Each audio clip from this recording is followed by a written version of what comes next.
Hello students, Rajiv Gurukul में आप लोग का स्वागत है। स्टूडेंट्स, आज आपको बताएंगे कि इलेक्ट्रॉनिक्स में जो कल एग्ज़ाम होने वाला है स्टूडेंट, तो आज बताएंगे कि कौन कौन सा प्रॉब्लम आपके एग्ज़ाम पॉइंट ऑफ व्यू से बेहद इंपॉर्टेंट है और किस तरह करके आपको सॉल्यूशन करना है।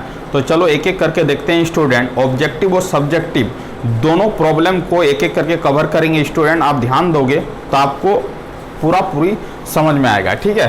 तो चलो VBI क्वेश्चन में सबसे पहले जो एक प्रॉब्लम आएगा स्टूडेंट, वो आपका क्या है, लॉजिक गेट है। शॉर्ट में रिवीजन करेंगे, ज़्यादा डिटेल में नहीं जाएंगे, ठीक है। लॉजिक गेट में आपका स्टूडेंट सबसे पहले पूछेगा कि लॉजिक गेट कितने कैटेगरी में डिवाइड किया गया है, ठीक है।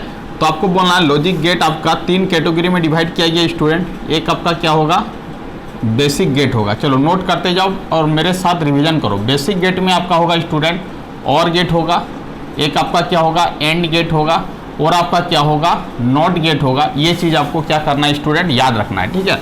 उसके बाद पूछेगा कि और गेट का सिंबल क्या होता है। तो ये आपका जो होगा स्टूडेंट, ये आपका और गेट का क्या होगा, सिंबल होगा। यदि ए और बी इनपुट देंगे तो इसका आउटपुट जो होगा वो आपका क्या होगा, ए प्लस क्या होगा, बी होगा। ये आपका क्या है, और गेट है, आपको याद रखना है, ठीक है। एंड गेट को कैसे रिप्रेजेंट करना है स्टूडेंट, इस तरह करके रहेगा, सीधा लाइन और यहाँ से एक बेंड करके जाएगा। ये आपका क्या होगा स्टूडेंट, ए बी इनपुट दोगे तो output Y is equal to क्या होगा, ए इंटू बी होगा। ये आपका क्या होगा, एंड गेट होगा। ये चीज़ आपको याद रखना है कि ये सिंबल आपको किस गेट को रिप्रेजेंट करेगा, तो एंड गेट को रिप्रेजेंट करेगा, याद रखना है, ठीक है। इस तरह का सिंबल आपसे पूछ दे और आपसे पूछे कि ये कौन सा गेट को रिप्रेजेंट करेगा, तो ये आपको बोलना है स्टूडेंट, ये आपका क्या होगा, नॉट गेट होगा, ठीक है। ये तीनों चीज़ को आपको याद रखना है, ठीक है। नॉट गेट का एक्सप्रेशन क्या होगा, एंड गेट का एक्सप्रेशन क्या होगा, और गेट का आउटपुट एक्सप्रेशन क्या होगा, ठीक है। ये आपका तीनों हो गया बेसिक गेट। अब देखो student, universal gate, universal gate यदि पूछेगा स्टूडेंट तो आपको याद रखना है, एक होता है नेंड और दूसरा क्या होता है, नॉर, ठीक है। नेंड गेट बेहद ईजी है, एक एंड बना लो, यहाँ पर एक गोला दो और यहाँ पर एक 2 वायर निकालो, ए बी। इसका जो आउटपुट का एक्सप्रेशन होगा ए इंटू बी का होल कम्प्लीमेंट होगा। ये आपका क्या होगा स्टूडेंट, नैंड गेट होगा। नॉट गेट पूछे तो कुछ नहीं, और गेट पहले बना लो और यहाँ पर एक बबल दे दो, यही आपका क्या हो जाएगा, नॉर गेट हो जाएगा। ये चीज़ आपको याद रखना है। इसका आउटपुट का एक्सप्रेशन जो होगा ए प्लस बी का क्या होगा, होल कम्प्लीमेंट होगा। ये चीज़ आपको याद रखना है स्टूडेंट, क्योंकि ये चीज़ आपसे यदि पूछे तो आप फट से क्या करो, बता सको, ठीक है। तो ये आपका क्या हो गया, यूनिवर्सल गेट हो गया। यूनिवर्सल गेट आपका कौन कौन सा है, 2 है, एक आपका नैंड है, दूसरा क्या है, नॉर है, ठीक है। स्पेशल गेट में आपका 2 होता है स्टूडेंट, याद रखना है। स्पेशल गेट आपका 2 टाइप्स का होता है। एक आपका स्टूडेंट क्या होगा, एक्सक्लूसिव और गेट होगा, और एक आपका क्या होगा, एक्सक्लूसिव नॉर होगा। तो आपसे यदि पूछे कि एक्सक्लूसिव और का सिंबल क्या होगा, तो कुछ नहीं, और बना लेना है, और बना लेना है, एक्स आकृति यहाँ पर दे देना है, ए बी इनपुट देना है। इसका आउटपुट का एक्सप्रेशन जो होगा स्टूडेंट, ये याद रखना है, A B complement, A complement into क्या होगा, बी होगा। दूसरे स्टाइल में इसको ऐसे भी लिख सकते हैं, ये दोनों स्टाइल को याद रखना है, ठीक है। अब नॉर गेट का कुछ नहीं है, बेहद ईजी है, पहले नॉर बना लो। नॉर तो ऐसे बनता है, एक्स नॉर है तो इस तरह करके आकृति दे दो। तो इसका आउटपुट का जो एक्सप्रेशन होगा वो भी चीज़ याद रखना है, A into B plus A complement into क्या होगा, बी कम्प्लीमेंट होगा। इसको शॉर्ट वर्सन में ए डॉट बी लिख सकते हैं। ये भी चीज़ आपको क्या करना है स्टूडेंट, याद रखना है, ठीक है। तो ये आपका सिंबल हो गया। तो गेट से इतना चीज़ों का आपको क्या करना है, याद रखना है। चलो अब एक चीज़ बता रहे हैं स्टूडेंट कि यदि हम ए और बी मेरा इनपुट है, ठीक है, और आउटपुट और गेट का क्या होगा, ये चीज़ याद रखना है। उसके बाद एंड गेट का आउटपुट क्या होगा, ये भी चीज़ याद रखना है, ठीक है। जो जो चीज़ बोल रहे हैं वो ध्यान देने का कोशिश करो, ठीक है।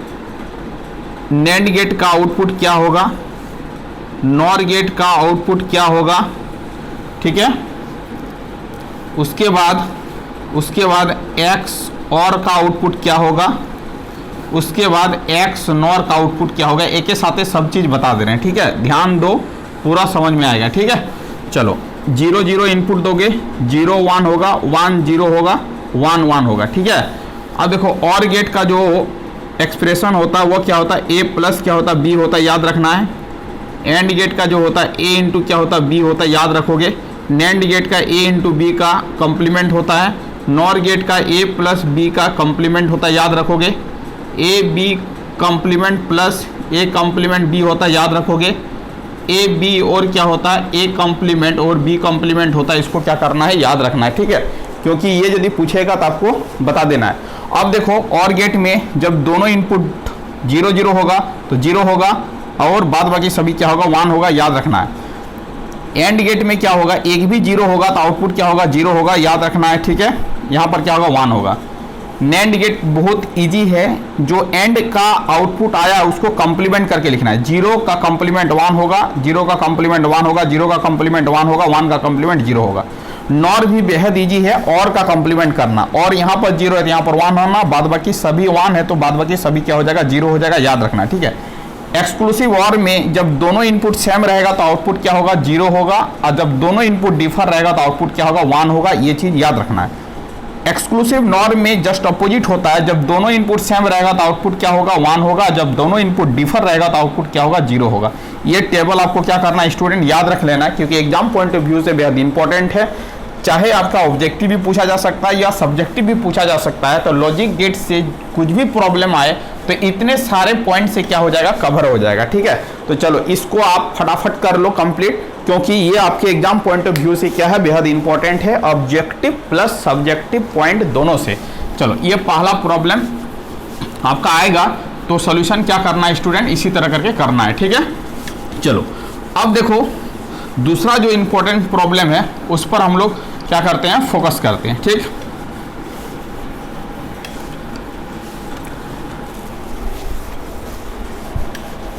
चलो स्टूडेंट अब देखो, अब आपका दूसरा प्रॉब्लम जो है वो आपका क्या है, मार्क्स से एंड क्या है, डी मार्क्स से, ठीक है। इसका मतलब है इसको मल्टीप्लेक्सर बोलेंगे, इसको डीमल्टीप्लेक्सर बोलेंगे, ठीक है।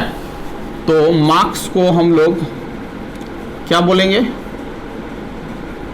मल्टीप्लेक्सर बोलेंगे, ठीक है। इसमें आपका इनपुट जो होगा वो क्या होगा, मेनी होगा, और आउटपुट जो होगा स्टूडेंट वो क्या होगा, 1 होगा, ठीक है। इसका मतलब मेनी को जो 1 में कन्वर्ट करेगा उसी को क्या बोलेंगे हम लोग, मल्टीप्लेक्सर बोलेंगे, आपको याद रखना है, ठीक है।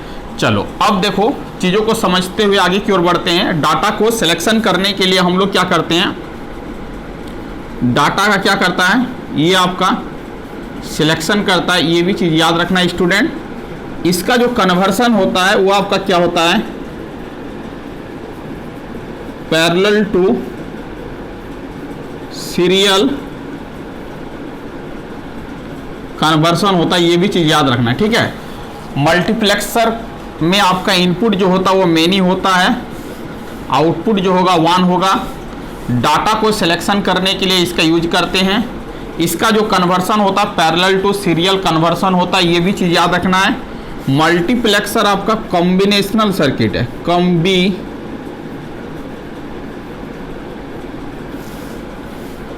ये कैसा सर्किट है, कॉम्बिनेशनल सर्किट है, ये भी चीज़ याद रखना है, ठीक है। चलो इतना सारा याद रखने के बाद एक एग्जांपल लेते हैं स्टूडेंट।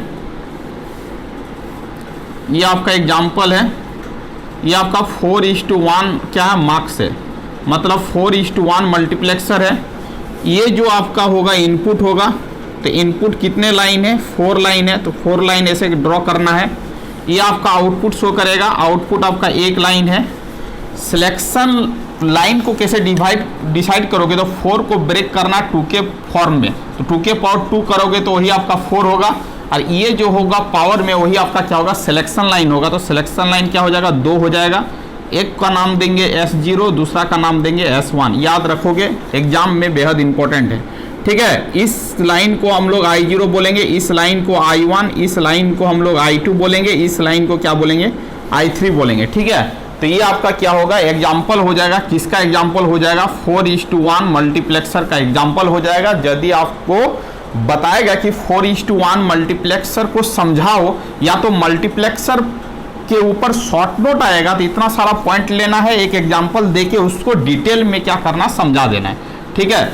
अब देखो ये जो सिलेक्शन लाइन है, इस सिलेक्शन लाइन को हम कितने तरीके से लिख सकते हैं स्टूडेंट? तो आप बोलोगे इस सिलेक्शन लाइन को सर आप 4 तरीका से लिख सकते हो, यस या नो। क्या हो सकता है ये देखो, या तो पहला केस में 0 0 हो सकता है, दूसरा केस में 0 1, तीसरा केस में 1 0, लास्ट में 1 1 हो सकता है। ठीक है, अब देखो जब सिलेक्शन लाइन 0 0 होगा तो अब किसको सिलेक्शन करेगा, ये चीज आपको याद रखना है, क्योंकि आपको एग्जाम में बताए थे। अब देखो S1 और S0 है। अब देखो ये आपका यदि 0 0 हो तो आपका जो सिलेक्शन होगा वो I0 सिलेक्शन होगा, 0 1 रहे तो आपका I1 का सिलेक्शन होगा, जब 1 0 रहे तो आपका I2 का सिलेक्शन होगा, और 1 1 रहे तो आपका किसका सिलेक्शन होगा, I3 का सिलेक्शन होगा। ये चीज़ आपको याद रखना है। इसका मतलब इसका आउटपुट का एक्सप्रेशन क्या होगा, इस चीज़ को भी याद रखना है। 0 0 को हम लोग कंप्लीमेंट से शो करेंगे स्टूडेंट, तो S1 पर भी 0 है तो S1 का कंप्लीमेंट, और S0 पर 0 है तो S0 का कंप्लीमेंट होगा। उस कंडीशन में आपका जो सिलेक्शन होगा I0 होगा। दूसरा आउटपुट जो होगा स्टूडेंट, S1 आपका क्या है 0 है तो S1 का कंप्लीमेंट S0 और क्या हो जाएगा आपका I1 हो जाएगा, प्लस अभी आपका S1 क्या है 1 है तो कंप्लीमेंट नहीं लिखेंगे, S0 पर कंप्लीमेंट लिखेंगे, ये आपका I2 होगा। और स्टूडेंट यहाँ पर S1 और S0 और क्या हो जाएगा I3 हो जाएगा। यही आपका क्या हो जाएगा आउटपुट का एक्सप्रेशन हो जाएगा। आपको याद रखना है, यदि आपसे पूछे मल्टीप्लेक्सर के बारे में तो आपको इसी तरह करके क्या करना है, बताना है। ठीक है, तो ये आपका हो गया मल्टीप्लेक्सर का शॉर्ट नोट हो गया। यदि एग्जाम में पूछे तो इस तरह करके प्रॉपर ढंग से क्या करना है, लिखना है। ठीक, चलो अब देखो डीमल्टीप्लेक्सर को थोड़ा सा रिवीजन करवा देते हैं, क्योंकि आपका शॉर्ट नोट में मल्टीप्लेक्सर और डीमल्टीप्लेक्सर आ सकता है, डिफरेंस भी आ सकता है, कोई दिक्कत नहीं है। आप इसी तरह करके क्या करोगे, रिटर्न करोगे। चलो अब देखो, अब यदि आपसे पूछे कि डीमल्टीप्लेक्सर के बारे में आप शॉर्ट नोट लिखो, ठीक है, तो छोटा छोटा आप बता रहे हैं, हम बता रहे हैं, क्योंकि टाइम बहुत कम है और कवर करना है ज़्यादा। अब देखो डीमल्टीप्लेक्सर का मतलब होता है स्टूडेंट, इसमें आपका जो इनपुट होगा वो आपका क्या होगा 1 होगा, और आउटपुट जो होगा वो क्या होगा, मैनी होगा। जस्ट मल्टीप्लेक्सर का क्या होता है, अपोजिट होता है, याद रखना है। ठीक है, 1 to मैनी कन्वर्सन होता है। ठीक है, अब देखो यहाँ पर इसका जो यूज करते हैं वो आपका डाटा का डिस्ट्रीब्यूशन करने के लिए करते हैं। डाटा का डिस्ट्रीब्यूशन करने के लिए हम लोग क्या करते हैं, डीमार्क्स का यूज करते हैं। ये चीज़ याद रखना है। इसका जो कन्वर्सन होता है स्टूडेंट वो आपका क्या होता है, ये भी चीज़ याद रखना है। 1 का मतलब होगा सीरियल, मैनी का मतलब क्या होगा, पैरेलल। ये भी चीज़ आपको क्या करना है स्टूडेंट, याद रखना है। डीमल्टीप्लेक्सर भी जो होता है ये आपका क्या होता है, कॉम्बिनेशनल सर्किट होता है। कैसा सर्किट होता है, कॉम्बिनेशनल सर्किट होता है। ये भी चीज़ आपको क्या करना है, याद रखना है। चलो अब देखो एक एग्जांपल ले लेते हैं, वो समझा देते हैं कि डीमल्टीप्लेक्सर को आप कैसे एग्जाम में आप समझाओगे। यदि स्टूडेंट इस तरह करके पूछे कि डीमल्टीप्लेक्सर का आप एग्जांपल बनाओ, तो देखो 1 मतलब इधर 1 लिखना है, मैनी का मतलब ये 4 लिखना है। ठीक है, 1:4 ये आपका क्या हो गया, डीमार्क्स हो गया। ये आपका क्या हो गया स्टूडेंट, डीमल्टीप्लेक्सर हो गया। इसका मतलब है यहाँ पर एक आपका क्या है, इनपुट है, और आपका 4 गो आपका क्या है स्टूडेंट, आउटपुट है। ये चीज़ आपको याद रखना है। ठीक है, मान लेते हैं कि इनपुट हम दे रहे हैं क्या, D दे रहे हैं। ठीक है, और ये आपका D0 है आउटपुट, ये आपका D1 है, ये आपका D2 है, ये आपका क्या है स्टूडेंट, D3 है। सिलेक्शन लाइन आपका 4 को ब्रेक करना 2 के पावर के फॉर्म में, तो 2 सिलेक्शन लाइन होगा। एक का नाम दे दिए स्टूडेंट S0 और दूसरा का नाम दे दिए S1।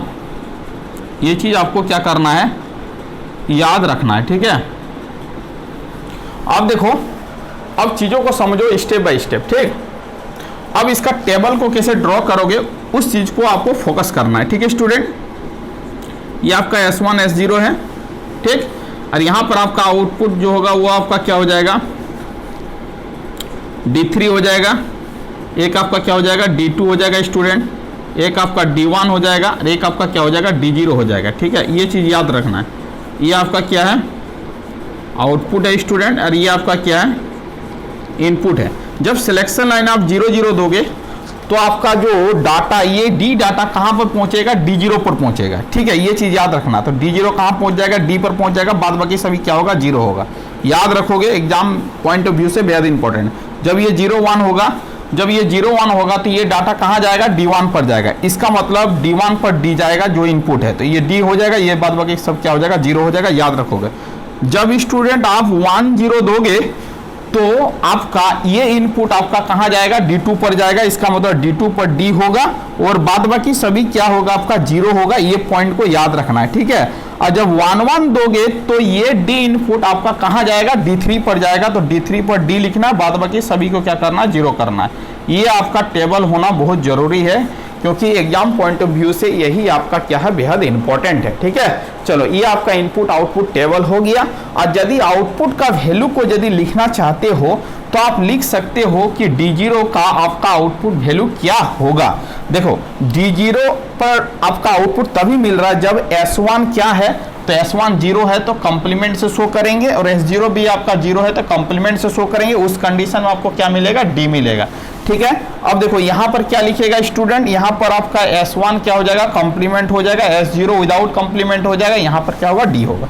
यहाँ पर देखो स्टूडेंट, यहाँ पर क्या हो जाएगा, आप बताओ, S1 हो जाएगा, S0 का कंप्लीमेंट हो जाएगा, यहाँ पर क्या होगा, D होगा उस कंडीशन। अब देखो यहाँ पर क्या हो जाएगा, D3 कब मिलेगा, जब S1 और S0 और आपका क्या होगा, D होगा। तो ये आपका क्या हो जाएगा, आउटपुट का एक्सप्रेशन हो जाएगा। D0 का आपका जो एक्सप्रेशन हो जाएगा ये हो जाएगा, D1 का ये हो जाएगा, D2 का ये हो जाएगा, D3 का क्या हो जाएगा, ये हो जाएगा।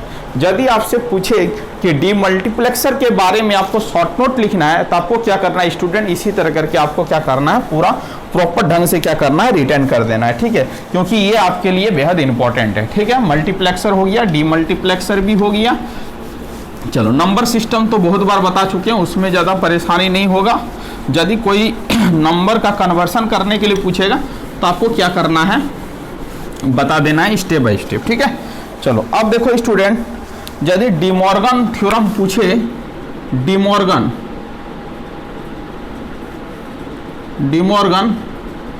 डिमॉर्गन्स थ्योरम पूछे तो कुछ नहीं करना है, खाली इसका स्टेटमेंट को लिख देना है, ठीक है। पहला स्टेटमेंट होता है स्टूडेंट A इंटू बी का whole complement is equal to होता है A कॉम्प्लीमेंट प्लस क्या होता है, B कॉम्प्लीमेंट, लिख देना है। दूसरा स्टेटमेंट होता है A प्लस बी का whole complement is equal to होता है A कॉम्प्लीमेंट इंटू क्या होता है, B कॉम्प्लीमेंट। ये दोनों स्टेटमेंट आपका क्या है, डिमॉर्गन थ्योरम का स्टेटमेंट है, याद करके लिख देना है, ठीक है। और ज़्यादा कुछ है नहीं, ठीक। चलो अब देखते हैं, अब स्टूडेंट आगे का पॉइंट को डिस्कशन करते हैं कि अब यहाँ से क्या प्रॉब्लम पूछा जा सकता है, ठीक है। तो एक स्टूडेंट पूछा जा सकता है, एक होता है हाफ एडर, ठीक है, और एक क्या होता है आपका फुल एडर। खाली बता रहे हैं जो चीज़, वो चीज़ को आपको क्या करना है, थोड़ा समझ लेना है, ठीक है। हाफ एडर में आपका 2 बिट का एडिशन होता है, फुल एडर में आपका 3 बिट का एडिशन होता है, ठीक है। जब भी आप ऐड करोगे तो इसमें सम और कैरी का एक्सप्रेशन आएगा, ठीक है। तो सम को SUM से लिखते हैं, शॉर्ट में S से लिखते हैं। कैरी को यदि फुल में लिखेंगे तो कैरी लिखेंगे, शॉर्ट में C लिखेंगे, ठीक है। हाफ एडर में सम का एक्सप्रेशन याद रखना, ऑब्जेक्टिव में यदि पूछेगा तो इसको टिक करना है, ठीक है। ये आपका क्या होता है, आपका सम का एक्सप्रेशन होता है, ठीक। किसका, हाफ एडर का। इसको दूसरे वर्जन में लिख सकते हैं, इस तरह करके भी लिख सकते हैं। दोनों में से कोई भी पॉइंट दे दे, कोई भी टिक आउट करने के लिए बोले, कर देना है, ठीक है। कैरी का एक्सप्रेशन क्या होता है, A इंटू क्या होता है, B होता है, याद रखना है, ठीक।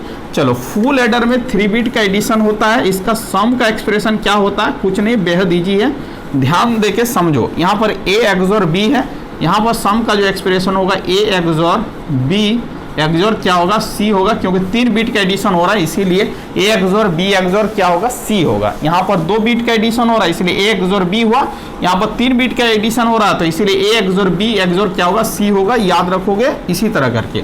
अब देखो इसमें कैरी का जो एक्सप्रेशन होगा वो क्या होगा, तो बेहद ईजी है, A into B plus B into C plus C into A होगा, याद रख लेना है, बेहद इंपॉर्टेंट है। इसका मतलब है हाफ एडर में 2 बिट का एडिशन होता है, इसमें आपका 3 बिट का एडिशन होता है, ये चीज़ याद रखना है। हाफ एडर में सम का एक्सप्रेशन ये होगा, कैरी का एक्सप्रेशन ये होगा। फुल एडर में सम का एक्सप्रेशन ये होगा, कैरी का एक्सप्रेशन ये होगा, ये चीज़ आपको क्या करना है, याद रखना है, ठीक है स्टूडेंट। अब देखो यहाँ पर एक पॉइंट को याद रखना है कि हाफ एडर का सर्किट डायग्राम यदि पूछे तो कुछ नहीं है, बेहद ईजी है, इस तरह करके बना लेना है, क्योंकि हाफ एडर पूछा जा सकता है, ठीक है। इस तरह करके बना लेना है, 2 इनपुट दे देना है A और B, इसका जो आउटपुट का एक्सप्रेशन होगा ए एक्सोर क्या होगा, बी होगा। यही आउटपुट आपका क्या शो करेगा, सम को शो करेगा जो यहाँ पर है। ठीक, कैरी को आपको ड्रॉ करने के लिए कुछ नहीं करना, यहाँ से एक वायर निकालना है, ऐसे करना है, ऐसे करना है, ऐसे करना है, ऐसे ऐसे एक एंड गेट से कर देना है। ये आपका क्या हो जाएगा स्टूडेंट, कैरी जो हो जाएगा ए इंटू क्या हो जाएगा बी, वाई को सम लिख लो तो सम इक्वल टू ये हो जाएगा। ठीक है, तो ये पूरा जो आपका सिंबल है ये आपका क्या हो जाएगा, हाफ एडर का सर्किट हो जाएगा, याद रखना है। ये आपका हाफ एडर का क्या है, सर्किट है, याद रखना है। हाफ एडर का क्या है, सर्किट है, याद रखना है। क्योंकि यदि पूछे कि हाफ एडर का सर्किट ड्रॉ करो तो यही आपका क्या होगा, सर्किट होगा। क्योंकि आपके एग्जाम पॉइंट ऑफ व्यू से क्या है, बेहद इंपॉर्टेंट है। इसको आपको क्या करना है स्टूडेंट, याद रखना है। क्योंकि ये चीज़ आपसे क्या कर सकता है, पूछा जा सकता है। ठीक है, अब देखो यहाँ से फुल एडर, अब देखो एक चीज़ पूछेगा कि हाफ एडर को डिजाइन करने के लिए आप कितने नैंड गेट का यूज करोगे। ये चीज़ आपका ऑब्जेक्टिव में पूछा जा सकता है, सब्जेक्टिव में भी पूछा जा सकता है। हाफ एडर को डिजाइन करने के लिए हम लोग 5 गो नैंड गेट का यूज करेंगे, ये चीज़ आपको याद रखना है। हाफ एडर को डिजाइन करने के लिए नैंड गेट कितना चाहिए, 5 चाहिए, याद रखना है। ठीक है, और फुल एडर को डिजाइन करने के लिए नैंड गेट कितना चाहिए, तो 9 चाहिए, ये भी आपको क्या करना, याद रखना है। ठीक है, फुल एडर को डिजाइन करने के लिए नैंड आपका 9 चाहिए और हाफ एडर को डिजाइन करने के लिए स्टूडेंट कितना चाहिए, 5 चाहिए। ठीक है, एक ऑब्जेक्टिव पूछेगा कि फुल एडर डिजाइन करने के लिए आपको कितना हाफ एडर चाहिए, तो बोलना 2 हाफ एडर चाहिए, याद रखना है। 2 हाफ एडर चाहिए, याद रख लो, 2 हाफ एडर चाहिए प्लस 1 और गेट चाहिए। ये चीज़ आपके एग्जाम पॉइंट ऑफ व्यू से बेहद इंपॉर्टेंट है। फुल एडर डिजाइन करने के लिए 2 हाफ एडर चाहिए प्लस 1 और गेट चाहिए, तभी जाके आप फुल एडर का डिजाइनिंग कर सकते हो। क्योंकि ये आपके लिए बेहद इंपॉर्टेंट है, आपको क्या करना है, याद रखना है। यदि आपसे पूछे तो आपको इसी तरह करके डील करना है। ठीक है, तो आपका एडर से यहाँ से यदि कोई प्रॉब्लम आएगा तो आपको क्या करना है, बेहतरीन ढंग से क्या करना है, सॉल्व कर लेना है। ठीक है, और ज़्यादा कुछ यहाँ से प्रॉब्लम आने की संभावना कम है। चलो आगे का पोर्शन को कवर करते हैं स्टूडेंट। अब देखो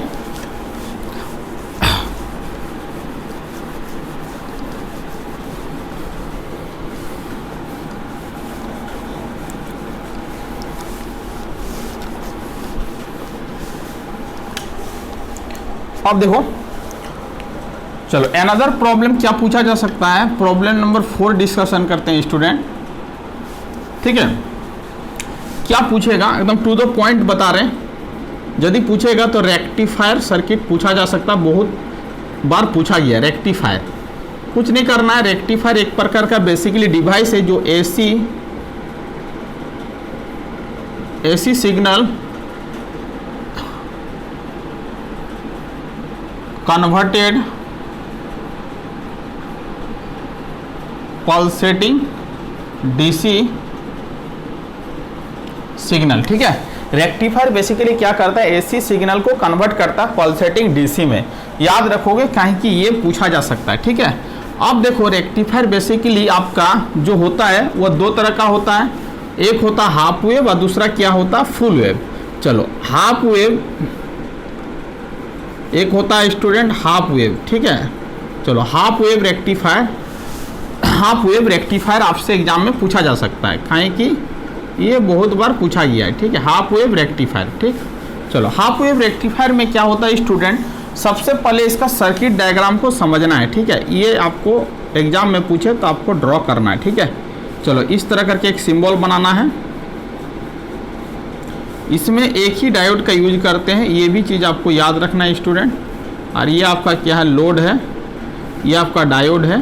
ठीक, अब देखो यहाँ से हम लोग क्या करते हैं, आउटपुट लेते हैं, यहाँ पर हम लोग एसी सिग्नल क्या करते हैं, अप्लाई करते हैं, एसी सिग्नल होता है। ठीक, याद रखोगे। ठीक, यहाँ पर आपका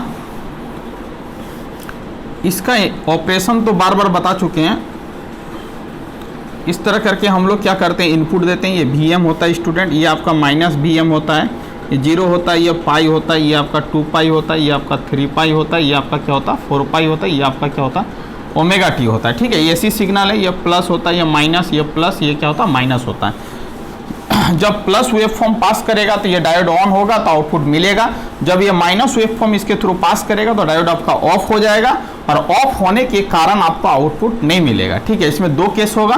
पहला केस में क्या हो जाएगा आपका, जब आपका केस नंबर 1 यहाँ पर देख लो, केस नंबर 1 जब ओमेगा टी स्टूडेंट, जब ओमेगा टी लाइज बिटवीन 0 से लेके क्या होगा पाई होगा, ठीक है, 0 से लेके क्या होगा पाई होगा, तो डी आपका क्या हो जाएगा ऑन हो जाएगा और V0 इक्वल टू क्या होगा V इन होगा। ये चीज़ आपको याद रखना है। ठीक है, ये केस नंबर 1 है, ये आपका क्या है केस नंबर क्या है 1 है। ठीक है, अब केस नंबर 2 में क्या होगा स्टूडेंट, जब आपका निगेटिव वेव फॉर्म इसके थ्रू पास करेगा, जब ओमेगा टी लाइज बिटवीन पाई से लेके, जब ओमेगा टी लाइज बिटवीन पाई से लेके 2 पाई होगा तो आपका डी क्या हो जाएगा ऑफ हो जाएगा, और जब ऑफ हो जाएगा तो V0 इक्वल टू क्या होगा 0 होगा। ये चीज़ आपको याद रखना है। ठीक है, ये सब चीज़ बता चुके हैं, बार बार डिटेल बताने का जरूरत नहीं है। तो इसका मतलब है एक वेव फॉर्म मिलेगा, दूसरा नहीं मिलेगा, फिर पॉजिटिव मिलेगा, निगेटिव नहीं मिलेगा। ये चीज़ आपको याद रखना है। 0 से लेकर पाई मिलेगा वेव फॉर्म, पाई से लेकर 2 पाई नहीं मिलेगा, 2 पाई से लेकर 3 पाई के बीच में मिलेगा, 3 पाई से लेकर 4 पाई के बीच में नहीं मिलेगा।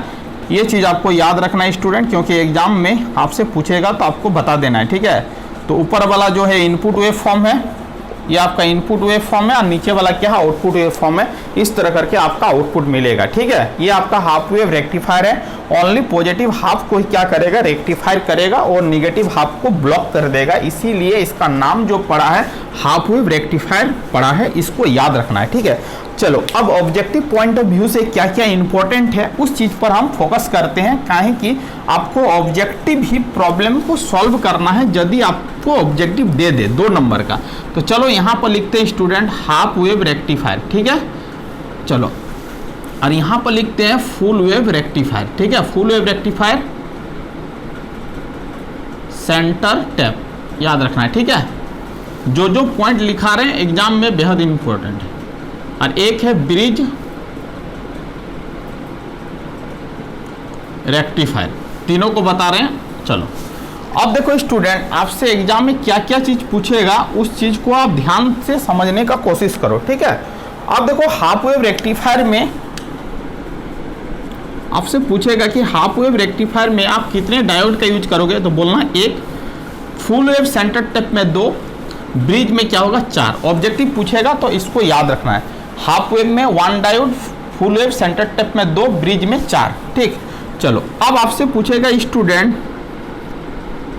VDC या तो V एवरेज क्या होगा, तो आपको बोलना है कि हाफ वेव रेक्टिफायर में जो VDC या V एवरेज VM बाई क्या होगा पाई होगा, याद रखोगे। ठीक है, फुल वेव सेंटर टेप में 2 VM बाई क्या होता पाई होता, याद रखना है, बेहद इजी है। यहाँ पर VM बाई पाई है, इसको 2 से गुना कर देना हो जाएगा। ब्रिज आपका क्या हो जाएगा, जो फुल वेव सेंटर टेप का होता उसी को कॉपी कर देना, काम खत्म। चलो अब देखो VRMS यदि पूछेगा कि हाफ वेव रेक्टिफायर में क्या होता है, तो एकदम याद रखना VM बाई 2 होता, सेंटर टेप में VM बाई क्या होता √2 होता है, ब्रिज में भी क्या होता VM बाय √2 होता, याद रखोगे। एग्जाम पॉइंट ऑफ व्यू से क्या है बेहद इंपॉर्टेंट है। ठीक है, जो जो चीज़ टेबल बता रहे हैं उसको थोड़ा सा फोकस करोगे कल के लिए, ऑब्जेक्टिव के लिए। फॉर्म फैक्टर का जो वैल्यू होता है FF का मतलब होता है फॉर्म फैक्टर। ठीक है, चलो फॉर्म फैक्टर यदि पूछे कि हाफ वेव रेक्टिफायर सर्किट का फॉर्म फैक्टर क्या होता है, तो आपको बोलना है फॉर्म फैक्टर का जो फॉर्मूला होता है VRMS बाई क्या होता है V क्या होता है DC होता है या तो V एवरेज होता है। ठीक है, इसको जब सॉल्व करोगे तो 1 पॉइंट क्या होगा 57 होगा, याद रखोगे। एग्जाम पॉइंट ऑफ व्यू से बेहद इंपॉर्टेंट है। सेंटर टैप में आपका 1.11 होता है, ब्रिज में भी क्या होता है 1.11 होता है, याद रखोगे, काम देगा। चलो अब देखो स्टूडेंट, फॉर्म फैक्टर के बाद आपसे पूछेगा रिपल फैक्टर। ठीक है, आप पूछेगा कि हाफ वेव रेक्टिफायर सर्किट में आपका रिपल फैक्टर कितना होता है, तो आपको बोलना है 1.21 होता है, याद रखोगे। सेंटर टैप में 0.48 होता है, इसमें भी क्या होता है 0.48 होता है, याद रखोगे, एग्जाम में काम देगा। ठीक है, चलो रिपल फैक्टर हो गया, फॉर्म फैक्टर हो गया, पर्टिकुलर वैल्यू को याद रखना है। ठीक है, अब देखो इफिशियंसी पूछेगा, बार बार पूछा जाता है, तो इस बार भी पूछने की संभावना बहुत ज़्यादा है। चलो इफिशियंसी जो होता है स्टूडेंट 0.406 होता है, परसेंटेज में बोलेगा तो 40.6% होगा। यहाँ पर यदि पूछेगा तो 812 होगा, परसेंटेज में पूछेगा तो 81.2% होगा। जो पूछेगा उसको आपको क्या करना है, टिक करना है। ब्रिज में क्या होता है 0.1 वही कॉपी करना है, 81 पॉइंट क्या होगा 2% होगा, याद रखना है, ठीक है। इफिशियंसी भी आपका हो ही गया। चलो इतना फैक्टर होने के बाद आपसे पूछेगा student PIV peak inverse voltage क्या होता है। हाफ वेव रेक्टिफायर में जो होता है वो VM होता है, याद रखना है। फुल वेव सेंटर टेप में 2 VM होता है, याद रखना है। ब्रिज रेक्टिफायर में आपका VM होता है, ये भी चीज़ याद रखना। पीक इनवर्स वोल्टेज का मतलब है वो कितना वोल्टेज अप्लाई करोगे रिवर्स बायस में कि डायोड आपका सस्टेन करे, उससे बियॉन्ड वोल्टेज अप्लाई करोगे तो डायोड आपका क्या हो जाएगा, डैमेज हो जाएगा। ये चीज़ आपको याद रखना है। चलो ये भी चीज़ आपको याद रखना है। अब देखो एक चीज़ याद रखना है स्टूडेंट, पीक फैक्टर, काहे कि बार बार पूछा गया है। चलो पीक फैक्टर इसका कितना होता है, तो इसका 2 होता है, याद रखोगे, ठीक है। इसका कितना होता है, इसका √2 होता है, ये भी चीज़ याद रखना। इसका भी √2 होता है, ये भी चीज़ याद रखना, पीक फैक्टर, ठीक है। तो पीक फैक्टर ये हो गया, पीक इनवर्स वोल्टेज ये हो गया, इफिशियंसी ये हो गया, रिपल फैक्टर ये हो गया, फॉर्म फैक्टर ये हो गया, VRMS ये हो गया, BDC ये हो गया। इतना सारा चीज़ को आपको क्या करना है, याद रखना है। ये टेबल को क्या करना है, याद कर लेना है, क्योंकि एग्जाम पॉइंट ऑफ व्यू से ये आपका क्या है, बेहद इंपॉर्टेंट है, ठीक है। उसके बाद फुल वेव सेंटर टेप का तो डायग्राम जानते ही हो, उसमें 2 डायोड का यूज करते हैं, उसमें पूरा वेवफॉर्म मिलता है। ब्रिज रेक्टिफायर सर्किट का भी डायग्राम आपको बता चुके हैं, बट आपको ये टेबल आपको बताए नहीं थे, बट ये टेबल आपके लिए VBI है, कल यहाँ से प्रॉब्लम आएगा ऑब्जेक्टिव। इस डायग्राम को याद रखना है, ठीक है। इस डायग्राम से एक ऑब्जेक्टिव आ जाएगा, ठीक है। चलो अब रेक्टिफायर को कवर करते हैं, खत्म करते हैं। 4 नंबर का प्रॉब्लम ये था, ठीक है। चलो सेंटर टेप और ब्रिज का भी डायग्राम को देख लेना है, वो तो हम बता ही चुके हैं बार बार, तो उसमें आप ज़्यादा टाइम वेस्टेज नहीं करना है। इसका यदि स्क्रीनशॉट लेना चाहते हो तो ले सकते हो, क्योंकि ये आपके एग्जाम पॉइंट ऑफ व्यू से क्या है, बेहद इंपॉर्टेंट है, ठीक है। चलो अब आते हैं स्टूडेंट ट्रांजिस्टर में, ठीक है। आज थोड़ा सा रिवीजन करवा देने स्टेप बाय स्टेप। चलो अब स्टूडेंट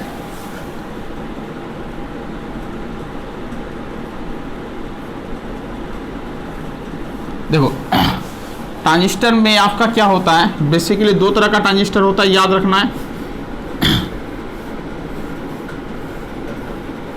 एक होता है P होता है, और एक क्या होता है स्टूडेंट, आप ही बताओ, NPN होता है। ट्रांजिस्टर आपका 2 तरह का होता है कि नहीं, NPN और PNP, ठीक है। चलो अब देखो ट्रांजिस्टर में जंक्शन कितने होते हैं, तो याद रखो ट्रांजिस्टर में 2 जंक्शन होता है, J1 जंक्शन, J2। यहाँ पर भी क्या होगा, J1 और J2, याद रखोगे।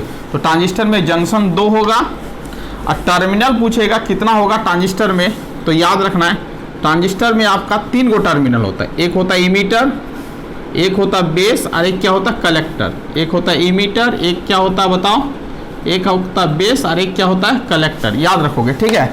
इसका मतलब है आपसे पूछेगा जंक्शन कितना ऑब्जेक्टिव में, कि ट्रांजिस्टर में जंक्शन कितना होता है, तो करना है 2, ठीक है।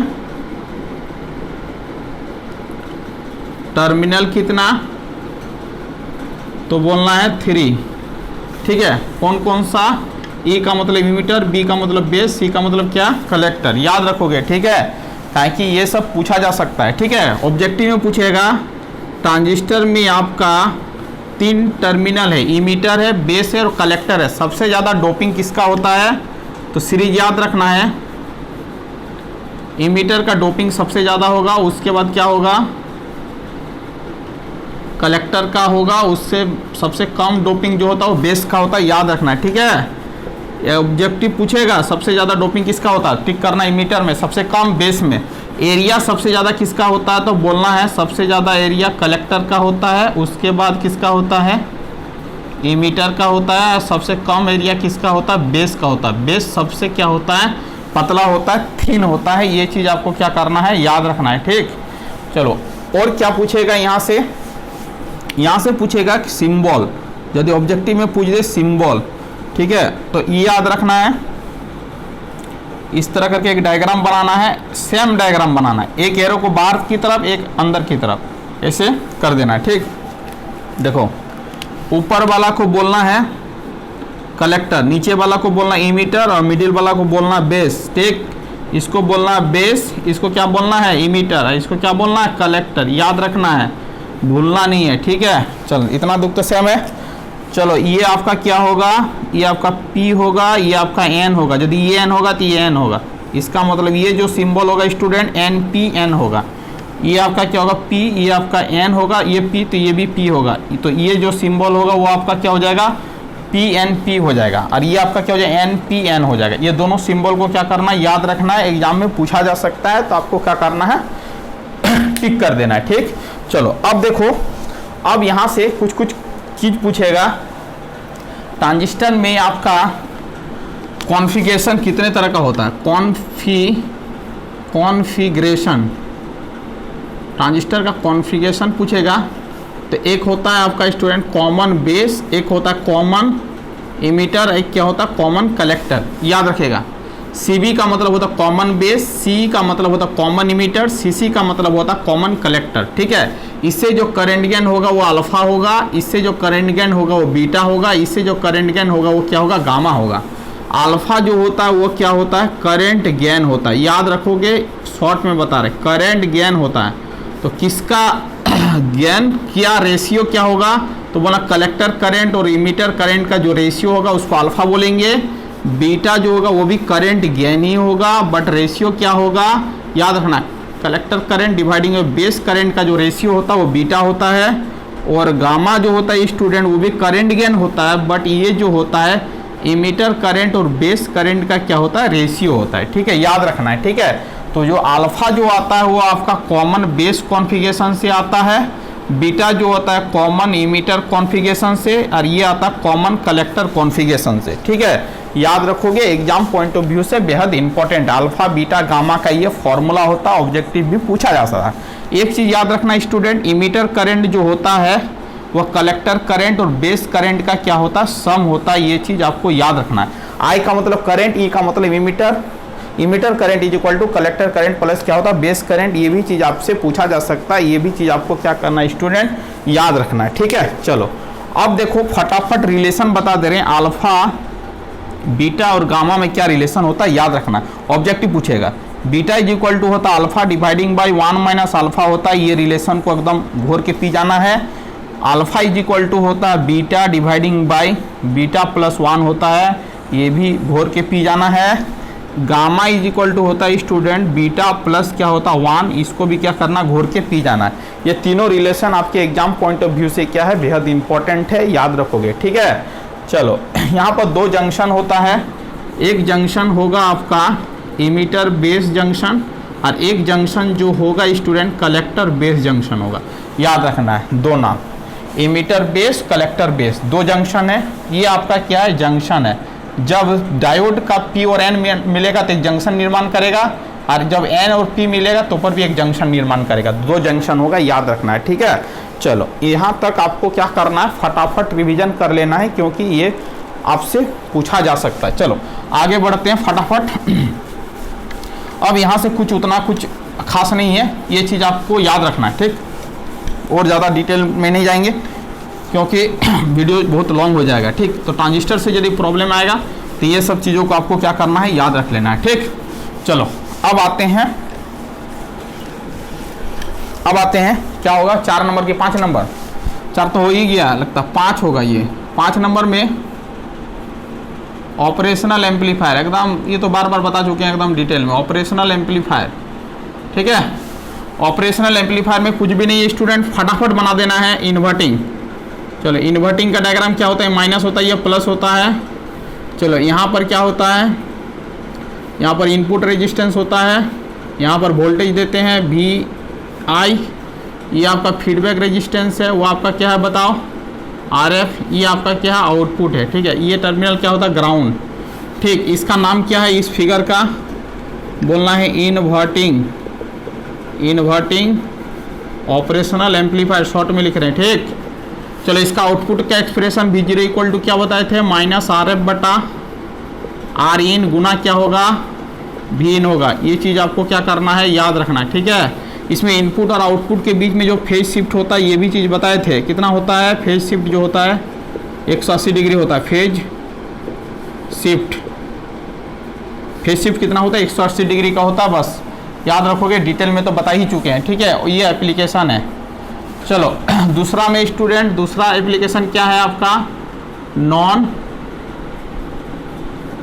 नॉन इन्वर्टिंग है। नॉन इन्वर्टिंग का डायग्राम याद रखना है, क्या बताए थे, माइनस प्लस, यहाँ पर इनपुट देंगे, ये आपका क्या हो जाएगा भी इन। चलो यहाँ पर आपका क्या हो जाएगा आर इन, इस टर्मिनल को आप ग्राउंड करना है, ये आपका क्या हो जाएगा बताओ, ये आपका हो जाएगा आर एफ, ये आपका आउटपुट हो जाएगा। आउटपुट का एक्सप्रेशन आपको बताए थे 1 प्लस आर एफ बटा आर इन गुना क्या होगा, भी इन होगा, याद रखोगे, ठीक है। इसमें जो फेज शिफ्ट होता है वो कितना डिग्री का होता है, फेज शिफ्ट जो होता है वो कितना डिग्री का होता है, 0 डिग्री का होता है, याद रखोगे, ठीक है। तो ये आपका क्या हो गया, इन्वर्टिंग हो गया, ये आपका क्या हो गया, नॉन इन्वर्टिंग हो गया, ठीक है। ये दूसरा। तीसरा, यदि इंडिकेटर पूछे बेहद ईजी है, कुछ नहीं ये करना है, यहाँ पर एक रेजिस्टेंस आर लगा देना है, यहाँ पर फीडबैक में कैपेसिटर लगा देना है। चलो इस टर्मिनल को ग्राउंड कर देना है, यहाँ पर इनपुट दे देना है, ठीक। ये माइनस, ये प्लस, ये आउटपुट, ये सी, ठीक। चलो इसका आउटपुट का एक्सप्रेशन आपको बताए हैं, डिटेल में तो बताएंगे नहीं अब। ये आपका भी इन डी टी हो जाएगा। चलो 0 से लेके टी तक के बीच में इंटीग्रेशन करोगे, ये आपका इंटीग्रेशन का क्या हो जाएगा, आउटपुट का एक्सप्रेशन हो जाएगा। ये आपका क्या हो जाएगा, उसका डायग्राम हो जाएगा, ठीक है। ये इंटीग्रेटर हो जाएगा, ये आपका क्या हो जाएगा, इंटीग्रेटर हो जाएगा, ठीक है। 4 नंबर में यदि पूछे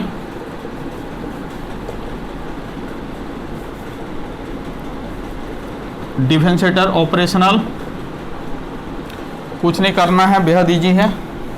ऐसे एक डायग्राम बनाना है, माइनस ये प्लस, कैपेसिटर को अब यहाँ पर लगा देना है, यहाँ पर क्या हो जाएगा भी इन हो जाएगा। यहाँ पर आपको क्या करना है, आर लगा देना है, इसको ग्राउंड कर देना है, ये आपका सी हो जाएगा, ये आपका आर हो जाएगा, ये आपका आउटपुट हो जाएगा। आउटपुट का जो एक्सप्रेशन होगा माइनस सी आर डी भी इन बटा क्या हो जाएगा, डी टी हो जाएगा, याद रखोगे, ठीक है। ये आपका डिफरेंशिएटर हो गया, ये आपका इंटीग्रेटर हो गया, ठीक है। चारों बता दिए। चलो अब चारों बताने के बाद स्टूडेंट अब आपको क्या करना है, इसको फटाफट कर लो। चलो इंटीग्रेटर के बाद आपका क्या बचा है, 2 गो बचा है एडर। चलो एडर क्या होता है, एडर इसी को क्या बोलते हैं, समर, ठीक है। कुछ नहीं है, इस तरह करके डायग्राम बनाना फटाफट, माइनस प्लस, यहाँ से एक वायर निकालना है, ऐसे करके ऐसे कर देना है। चलो ये आपका R1 हो जाएगा, ये आपका R2 हो जाएगा स्टूडेंट, ये आपका R3 हो जाएगा, V1 हो जाएगा, V2 हो जाएगा, V3 हो जाएगा, ये आपका क्या हो जाएगा, ग्राउंड हो जाएगा। और ये आपका क्या हो जाएगा बताओ, ये आपका क्या हो जाएगा RF, ये आपका हो जाएगा V0, ठीक। इसका आउटपुट का एक्सप्रेशन कुछ नहीं है, बेहद ईजी है, RF बटा R1 गुना V1 होगा, माइनस RF बटा R2 गुना V2 माइनस RF बटा R3 गुना क्या होगा, V3 होगा। ये चीज़ आपको याद रख लेना, ठीक है। ये आपका एडर का आपका एक्सप्रेशन हो जाएगा, ठीक है। एडर के बाद आपका सबट्रैक्टर बचा लास्ट, ठीक। SUBSTRACTOR subtractor operational amplifier. Diagram क्या होता है उस चीज़ को फोकस करो। ये माइनस होता है, प्लस होता है, ठीक है। चलो यहाँ पर ये V1 करना है स्टूडेंट, ये R1 हो गया, ये आपका फीडबैक रेजिस्टेंस को हमने यहाँ पर मान लिया R2। यहाँ पर इस तरह करके करना है, जो कर रहे हैं, जो फिगर हम बना रहे हैं उसी तरह बना देना। ये R2, ये आपका R1, ये आपका क्या है V2 है, ये आपका क्या है, ये आपका आउटपुट है। ये आपका क्या सबट्रैक्टर सर्किट का डायग्राम है। इसका आउटपुट का एक्सप्रेशन V0 इक्वल टू क्या होता है, सीधे लिखो R2 बटा R1, V2 माइनस क्या होता है V1 होता, बस। ये डायग्राम आउटपुट एक्सप्रेशन कर देना, ये सबट्रैक्टर हो जाएगा, ठीक है। तो ऑपरेशनल एम्पलीफायर से यदि कुछ पूछेगा तो यही पूछेगा। उसके बाद आइडियल कैरेक्टरिस्टिक्स यदि पूछेगा तो वो तो आपको बता ही चुके हैं कि what is the ideal characteristics of operational amplifier, या ऑब्जेक्टिव भी पूछेगा तो आपको क्या करना, फटाफट बना देना है, ठीक है। कितने पिन का होता है तो बोलना है 8 पिन होता है, ठीक है। याद रखेगा ऑपरेशनल एम्पलीफायर में जो IC 741 होता है वो कितने पिन का होता है, याद रखो 8 पिन, ठीक है। इसका आइडियल कैरेक्टरिस्टिक्स, आइडियल कंडीशन जो होता है याद रखेगा, उसका इनपुट Z मतलब इनपुट, Z इनपुट इम्पीडेंस क्या होता है, इन्फिनिटी होता है। Z मतलब इनपुट इम्पीडेंस, आउटपुट इम्पीडेंस क्या होता है, 0 होता है। और आपको याद रखना है वोल्टेज गेन, टेस्ट में दिए थे वोल्टेज गेन क्या होता है, याद रखो वोल्टेज गेन क्या होता है, इन्फिनिटी होता है। उसके बाद पूछेगा CMRR common mode rejection ratio, ये फॉर्मूला होता है, ये होता है AD बाई क्या होता है AC होता है, ठीक है। Differential mode gain dividing by common mode gain is equal to common mode rejection ratio, याद रखेगा, ठीक है। यदि इसको dB स्केल में लिखे तो 20 log 10, ये भी लिख लो 20 log 10 AD बाई क्या होता है AC होता है, ये भी चीज़ याद रखना है, ठीक है, इन dB स्केल, ठीक। मान लो ऑब्जेक्टिव में पूछ देगा, ठीक है। और ये भी आपका क्या होता है, इन्फिनाइट होता है। स्लीव रेट ऑपरेशनल एम्पलीफायर का क्या होता है, इन्फिनाइट होता है। और बैंडविड्थ क्या होता है, इन्फिनाइट होता है, ये भी चीज़ याद रखना है, ठीक है। इतना सारा चीज़ को याद रखना, ऑब्जेक्टिव में कुछ भी पूछे बस इतना ही पूछेगा, उससे ज़्यादा कुछ नहीं पूछेगा। चलो ये हो गया ऑपरेशनल एम्पलीफायर खत्म। चलो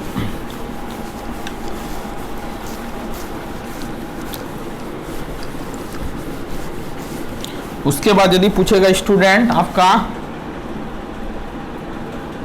ऑसिलेटर, यही लास्ट बता रहे हैं, ठीक है। ऑसिलेटर, अब देखो ऑसिलेटर में आपका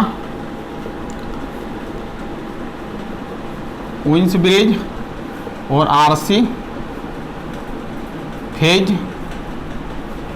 शिफ्ट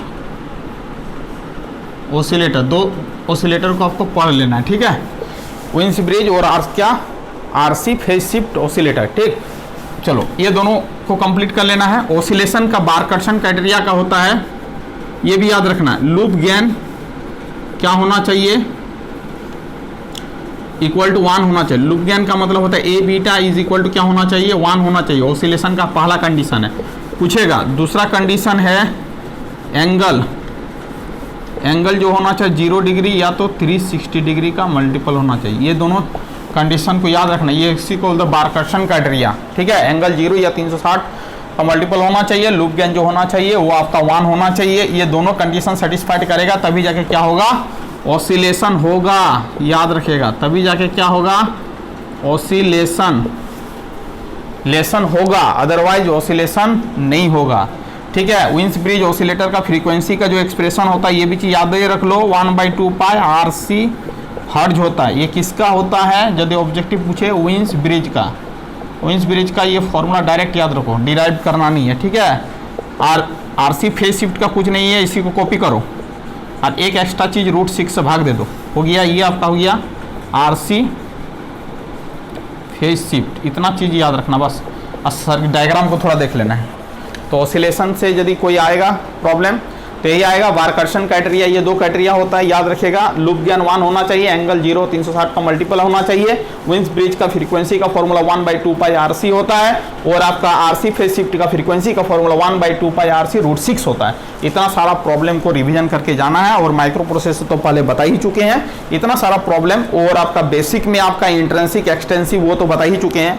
इतना सारा प्रॉब्लम को आपको बढ़िया तरह से करके जाना है स्टूडेंट, यहीं से आपको प्रॉब्लम आने की संभावना बहुत ज़्यादा है। थैंक यू स्टूडेंट, वीडियो के एंड करते हैं। ज़्यादा से ज़्यादा ग्रुप में शेयर करो और आप भी सभी प्रॉब्लम का सॉल्यूशन बढ़िया तरह से करके जाओ। Thank you student, Vande Mataram.